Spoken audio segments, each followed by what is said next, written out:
अभी ना जाओ छोड़कर, क्या हुआ तेरा वादा, लिखे जो खत तुझे।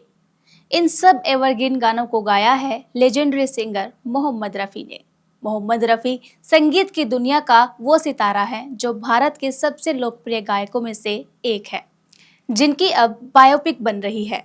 मोहम्मद रफ़ी की बायोपिक बनने का ऐलान उनके बेटे शाहिद रफ़ी ने किया।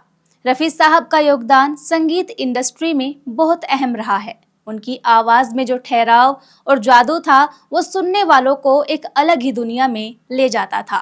रफ़ी साहब के गाने हर दिल में गूंजते हैं। उनकी आवाज हर उम्र और हर पीढ़ी के दिलों में बसी हुई है। नमस्कार, आप देख रहे हैं द हिंदी टॉप। मैं हूं आपके साथ उपासना सिंह। आगे बढ़ने से पहले आप हमारे चैनल द हिंदी टॉप को सब्सक्राइब करें, बेल आइकन को दबाना ना भूलें ताकि आप तक पहुंचे हर खबर सबसे पहले।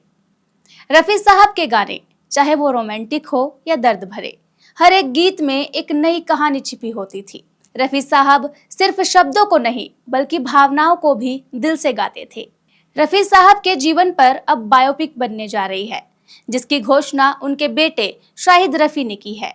इस बायोपिक की घोषणा करते हुए शाहिद रफ़ी कहते हैं, ये फिल्म उनके पिता की जिंदगी पर आधारित होगी। इसमें उनके प्रसिद्ध गानों का भी समावेश होगा। शाहिद ने कहा कि उमेश शुक्ला, जिन्होंने ओ माय गॉड जैसी बेहतरीन फिल्मों का निर्देशन किया है, इस बायोपिक का भी निर्देशन करेंगे। शाहिद रफ़ी का कहना है कि उमेश शुक्ला को इस फिल्म का डायरेक्टर बनाए जाने से उन्हें पूरी उम्मीद है कि बायोपिक मोहम्मद रफ़ी के जीवन को सही ढंग से पर्दे पर पेश करेगी। उमेश शुक्ला की फिल्में हमेशा से ही दिल को छूने वाली रही हैं। उन्होंने हमेशा हर किरदार, हर कहानी को बड़ी खूबसूरती से पर्दे पर उतारा है। रफ़ी साहब के जीवन की इस कहानी में उन्हें उम्मीद है कि उमेश शुक्ला उसी जज्बे और एहसास के साथ रफ़ी साहब की जिंदगी को जीवित करेंगे, जैसे कि वो अपने काम में करते आए हैं। आपको बता दें, 24 दिसंबर 2024 को मोहम्मद रफ़ी की जयंती है और इसी खास मौके पर बायोपिक की घोषणा की जाएगी। इस बायोपिक में मोहम्मद रफ़ी के जीवन के उतार चढ़ाव, उनके संघर्षों, उनके समर्पण और उनके गानों के जादुई असर को दिखाया जाएगा। उनके जीवन से जुड़े कुछ अहम पल और उनकी आवाज से जुड़ी कुछ खास घटनाओं को भी बड़े पर्दे पर उतारा जाएगा। साथ ही इस बायोपिक में रफ़ी के सबसे हिट गानों की लिस्ट को भी शामिल किया जाएगा। ये बायोपिक एक फुल फीचर्ड फीचर फिल्म होगी, जिसमें रफ़ी साहब के गानों को अहम स्थान मिलेगा।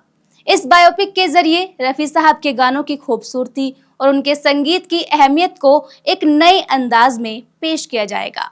वैसे तो रफ़ी साहब के बारे में सब जानते हैं, लेकिन उनके कुछ किस्से काफी ज्यादा मशहूर हैं। जैसे रफ़ी साहब के बचपन का एक किस्सा आप सभी को याद होगा, जिसमें उनके घर के करीब से अक्सर एक फकीर गाना गाते हुए गुजरता था।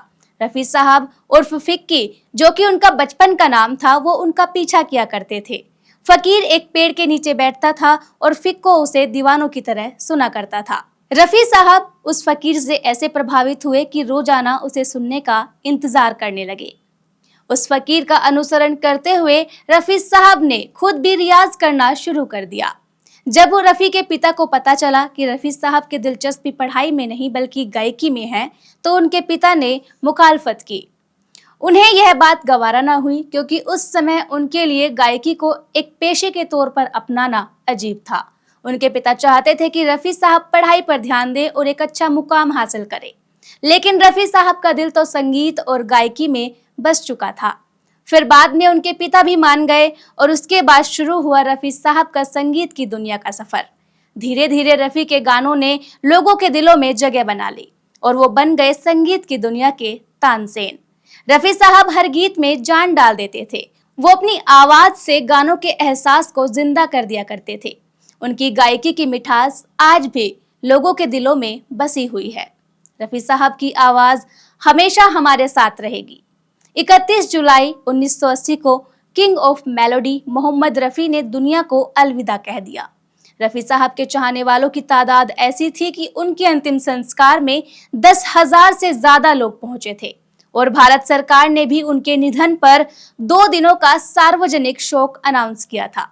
अब उनके बेटे रफ़ी साहब की बायोपिक बनाकर न केवल उनके फैंस को एक खास तोहफा देंगे, बल्कि युवा पीढ़ी को भी उनके योगदान से परिचित कराएंगे। मोहम्मद रफी के गाने और उनकी आवाज हमेशा भारतीय संगीत जगत का हिस्सा रहेगी। उनकी बायोपिक इस धरोहर को हमेशा के लिए जिंदा रखेगी। आपको ये वीडियो कैसा लगा कमेंट में बताएं।